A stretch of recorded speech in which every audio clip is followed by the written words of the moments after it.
Richard. Merci de m'avoir invité ici aujourd'hui. And thank you, Madame Maire, for coming to speak with us. And I just wanted to say also salutations à tout le monde qui est venu ici, surtout les bénévoles qui ont assisté avec Richard et la Fédération du travail d'Ontario pour que le caravane est possible. But most of all, thank you to the workers of Hawkesbury, both union and non-union workers, who came out here to meet today.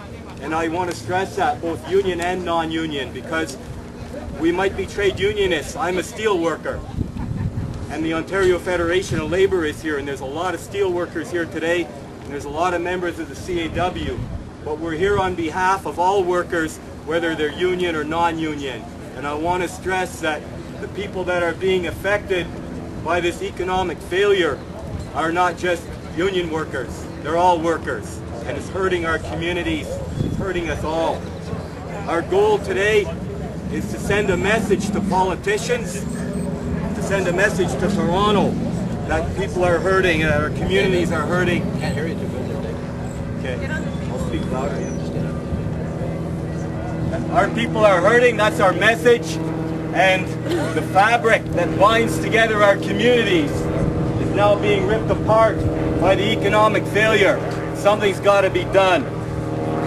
There's a lot in the news about what happened since the market crash of last fall, quand les marchés ont tombé l'automne passé. C'était dans les nouvelles beaucoup. Mais il y avait une récession dans l'industrie de manufacture depuis quelques années. On voit en arrière de moi là, la pancarte qui nomme les usines qui sont fermées depuis quelques années. We've been telling the McGuinty government and telling our government in Ottawa for at least 2 years now that manufacturing has been facing a crisis. Now what's going on, the market failure, is just the culmination of that. It's now got to the point where it's hemorrhaging, and the time to act is definitely now. I want to talk about some of the carnage, you know, some of the job losses that we've seen. It's on the sign behind you. But there's some more recent examples. A lot of you are here from Ivaco. Ivaco was a lifeblood, a driving force in this community, and it will be in the future. But right now, there's at least 600 workers that are affected. Probably the plant is running at 25% capacity, and there's hundreds of other workers beyond those 600 that are being affected by the spin-off of Ivaco. A lot of you are here, employees of PPG, CAW members. Your plant was once a motor of the economy while it's closing as a direct result of the economic failure and what's happening in the automobile industry. Textile industry used to be a big employer in Hawkesbury and in Canada. There are very few jobs left in textiles anywhere in Canada now. Canadian Uniform, even before the closure of St. Lawrence Textiles, Canadian Uniform used to employ 350 skilled people. Gone. There's other examples, I don't need to name them all. Lapaco, Lapaco is just trailing along, hanging on. FitPac is closing. We're losing our industrial base. It's a serious situation. I want to go a little bit further afield. I live in Ottawa now. Ottawa used to be called Fat City. So many government jobs there. Well, the recession's hitting Ottawa too. You've all heard about Nortel. The failure of Nortel, 5,000 manufacturing jobs gone. Go further afield than that, Atomic Energy of Canada in the Ottawa Valley.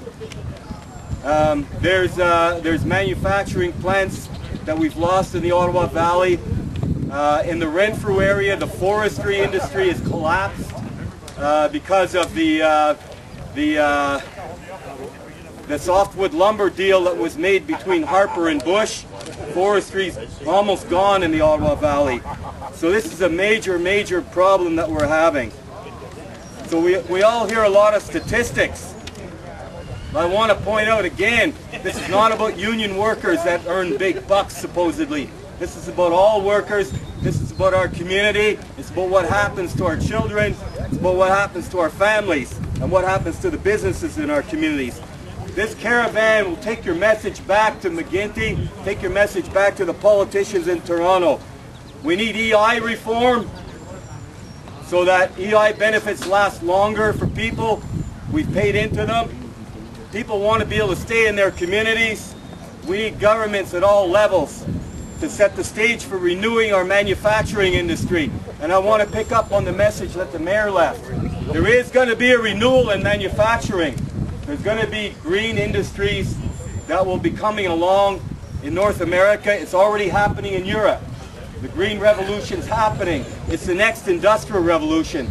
The question for our politicians is the renewal going to happen in Ontario? Is the renewal going to happen in East Ontario and Hawkesbury? Are our politicians going to set the stage for it to happen?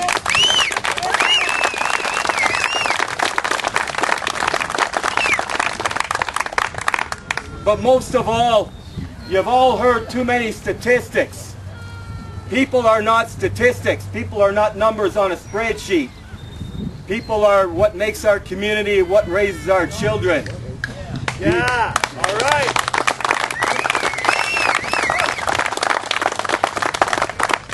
And it's time to send the message loud and clear that the economy is not about statistics. The economy is about people. Government, make it work for the people. Thank you very much.